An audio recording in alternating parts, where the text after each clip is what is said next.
Hey, time to analyze math industry, and we are going to take a look at factoring by using the SOAP method. So let's get started. So right here, we have some kind of polynomial. Hang on, how are we supposed to factor this out? Because clearly, we can't assume and say x minus 2, x plus 2, and x minus 2. We can't do that. But what are we going to do? Well, there is some rules that we can take a look at, but the rules are a bit complicated, which we will show, but there's actually another way of doing it. So every time you have a variable as a cubic or to the power of 3, if you add or subtract by another one, or something that goes connected to it, then it's going to equal, and the answer is going to look like this. Here's factor number 1, and here's factor number 2. So number 1 and number 2 are going to have different operations, plus and minus. And same with these, minus and plus. And not only that, these two we can't do anything else with. So this is like the general rule of like how to do the math, but instead of trying to memorize all this crazy stuff, because math is more logical thinking, but it is a little bit of memorization. That's why we're going to do the SOAP method. So, soap.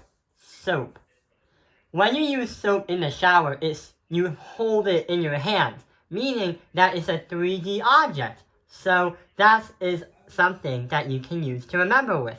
SOAP is actually an acronym to do this kind of math and to actually help you with this kind of math. SOAP is same sign, opposite, and is always positive. For example, going back to the problem right here, we have x to the power of 3 minus 8. What can we do? Well, we can try to not factor, but try to split it up to multiply itself into that. What would make it look like factors? Okay, so x to the power of 3 can be x. Multiply all these to get that.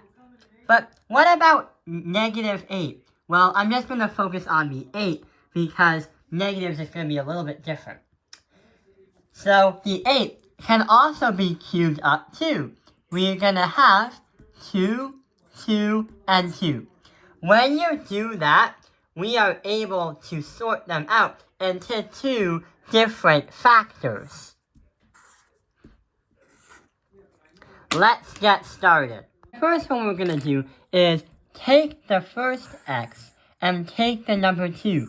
These will appear as x minus 2. And that is our first one. The reason why we call it x minus 2 is because we start focusing on the first step, the same sign. So the first factor should have the same sign as your equation up there. The second one we're going to take a look at is going to be the last part.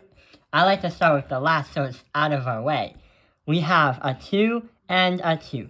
So we're going to put a 2 and a 2 and put it right here. So 2 times 2 is 4. That's the C value for just this type of factor. The next one we're going to take a look at is the x's. When I generally think of the x's, you will get a second power, meaning this will transport itself all the way to the beginning. So it's going to be x squared.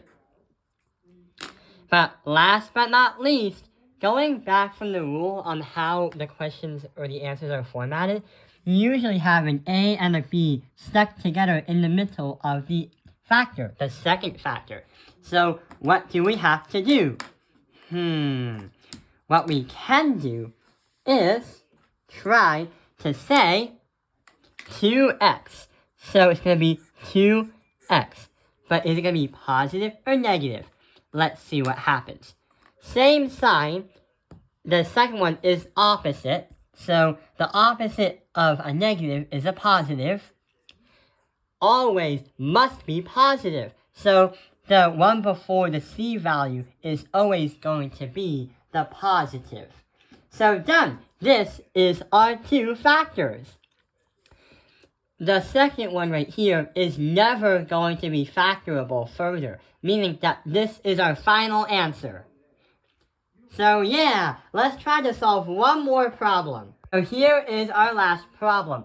27x to the power of 6 plus 64. But, why do we have a 6 to the power as part of the equation?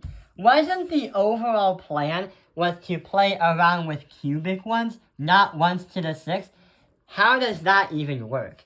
Well, we do have two numbers which is in the same format as the last one right over here. What we could do is try to formulatize and act as if it was some kind of cubic equation. Let's see what happens. 27 can be cube rooted down by itself, and same with itself. So 27 can be 3 times 3 times 3. 3 times 3 is 9, times 3 is 27. But, x to the power of 6? How are we supposed to merge that so both of them would make it a true statement? Why can't we say 3x squared, 3x squared, and 3x squared? Because every time you multiply by x's, you're going to get the x here. But the x squared is going to add and multiply up to x to the power of 6. So that makes it a lot easier. Kind of playing around and assuming that this would act just like a cubic one. 64 can also be cubic as well. We have 4 times 4 is 16. Times 4 is 64. So we are done setting up the equation. Or should I say the expression. Expression, because there's no equal sign. Now, let's use water and soap. So, going back here, before we can use soap, we gotta set more stuff up. We take the 3x squared here, and we also take the number 4 right there. So we get 3x squared and 4. But, hang on, we have the same sign. So we're gonna have the same sign according to the problem that it tries to show us.